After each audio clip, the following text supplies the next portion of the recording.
Hey, thanks for being on, everyone. We're looking forward to another super regional in Tuscaloosa, and it's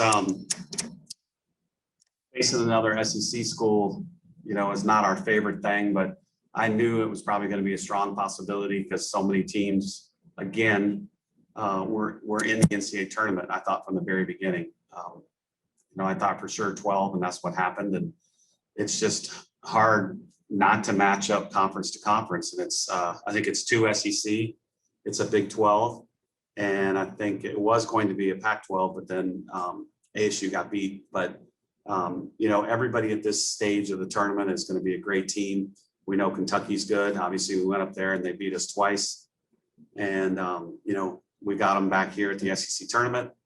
So we're just looking forward to a great series with them. We respect the heck out of their coaching staff, their players.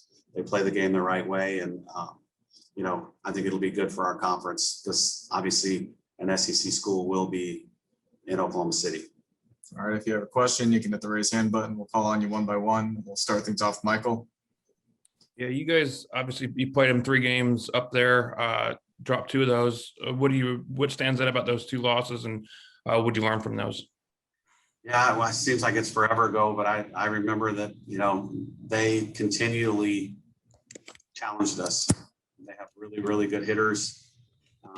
The 3rd game we were up 4-0 in I think it was the 6th inning, and they came back, tied it. We lost it in the 8th, and that was a tough game. It was a tough loss for us, but you had to credit them because I think they hit 2 home runs in the bottom of the 7th to tie it, and then had a walk-off in the bottom of the 8th. So it was just a classic. It was a Monday night softball game, and it was just a great game between 2 good teams, but they got the better of us for sure. All right, go on to Robert. Coach, like you said, you guys have played each other, therefore you guys know each other kind of well. What do you guys do to give yourself the edge when you guys have, like I said, you guys know each other well, have played each other? Well, our video staff does a great job for us. And every game that we play, obviously against them, is on our video system. He cuts and pastes anything that Steph wants, that Allie wants, that I want. So we haven't, and I'm sure it's the same way with them because, nowadays almost every game is on some sort of platform. So you can get whatever you want from video. So, that part of it, I think it goes both ways. And for that matter, all the teams in the World Series, it's going to be that way. So we basically know each other inside and out. Go back to Michael. Yeah. Shoot. Just lost my. Can you come back to me? Yeah, sure. All right, go ahead, Haley. Coach, when, we've talked about this whole time, playing the same team, matching up with the same team. I'm curious what the energy has been like at practice this week and how you're able to keep the girls motivated and energized playing Kentucky for the 100th time, it seems like.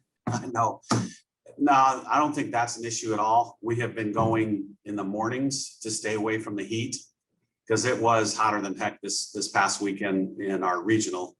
So Monday was our designated day off. We had 10 a.m., and then today it's determined by the NCAA staff. So we have the 3 o'clock slot, which is kind of closer to our game time, which I don't mind.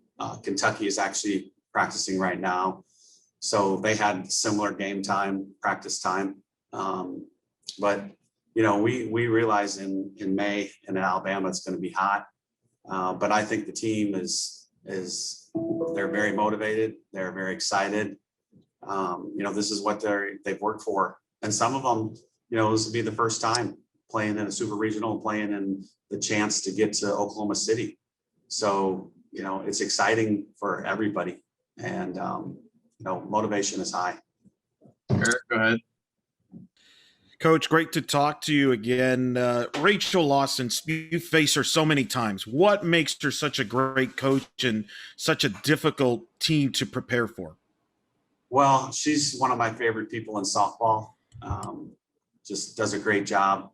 Obviously, she's at a disadvantage of a cold weather school in a warm weather conference. But she does a hell of a job. Her staff has been together for years and years. I think that's one of the reasons why they win so much is the continuity of staff. And, she's a pitching coach. She was a non-pitcher. So I think she kind of has that, I have to prepare even more type mentality. And I think she really does. I think she watches a lot of film. So she's a good pitch caller. And then the other thing I really respect about her is she handed over her offense to her associate head coach and said, it's yours. And she actually coaches third. So, she realizes Rachel, she's the pitching person, and then Coach Himes is the offensive person. And sometimes I think if it's the pitching person wants to get into too many offensive things and it doesn't work out well. But I think Rachel realizes that that's somebody else's gig, and they've done really, really well. So they've got great athletes in almost every position. They have a lot of lefties that could hit. So it's an intimidating lineup for sure. Michael, you ready? Yeah, just asking about the pitching staff and how you like your rotation going into this weekend after Montana pitched a couple games, Lexi in the first one. Yeah, I thought, it really, really helped us to see Kilfoyle, and I think it was 6 1/3. She pitched 74 pitches, and we were trying to stay under 75, and it was perfect because I think she struck out the girl that she got to 74 on. But I mean, her performance was awesome. 15 Ks, no hitter, and really, really looked good. So that's a huge positive for us. Crystal came in, gave us the final 2 outs, kept the no hitter intact. Obviously Montana did great, but we have 5 young ladies that are ready to go. And in postseason play, we always say, if I come up to you and I say, Michael, you ready to go? The answer better be yes, sir. So, because it's like, I don't want to call it 911 time, but if we need you right then and there, you better be ready. And so I think everybody would be good to go.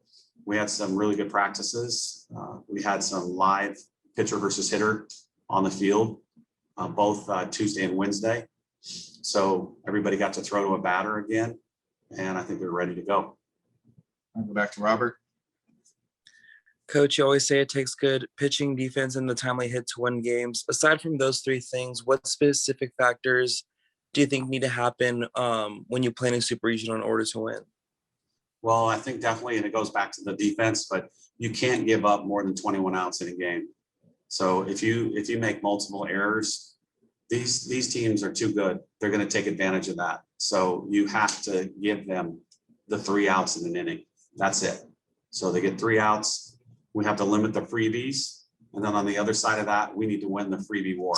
So walks, if I pitches, pass balls, errors, anything that's a freebie, we need to be winning that war. I think we need to get our fast kids on base to create some havoc, because I think it did. It made a difference in the Clemson games for sure, because you could tell a couple times they messed up their bunt defense, and I think they were worried about where the bunt was going to go. And it was a Maddie Morgan that was bunting, and nobody covered first, so they didn't communicate well. But I think the cause of that was our fast kids did that, and because they had to switch defense again and again and again. So they can create havoc. They can make people speed up. They can create pressure and put anxiety on the defenders. And you guys saw that if you watched the games this weekend, because they had to hurry. And in softball, it's 60 feet down the bases. And if you bobble once, they're probably going to be safe. Go ahead, Eric. Talking to Coach Lawson earlier, she gave you a lot of credit for the growth of the league and the growth of the game. She called you one of the best marketers of the sport, and that she's learned from you how to promote, market the pro game on ABC for the sport. What's your reaction to that, and where did that come from? Was that from your media relations background as far as you kind of helping market the sport? Yeah, a little bit. And of course, from Yvette Girard way back when at the University of Southwestern Louisiana. She was a master of that. I remember talking to Rachel when she got the job in Kentucky, and I said, you're selling season tickets, right? And I think she laughed at me, and I said, no, you better start from the very beginning, because you want people to realize that this is a special game. And I think if you put a price on it and people pay for it to watch it, they consider it something special. And they've done a great job with their facility, with their fans. It is a home field advantage for her, even though it's a cold weather climate, because when it's cold, those girls are at home and the fans are at home, and the other teams are like freezing their butts off in the dugout. And but I appreciate what she said about us, and I think she's one of the really, really smart people in softball, and we need her in the game.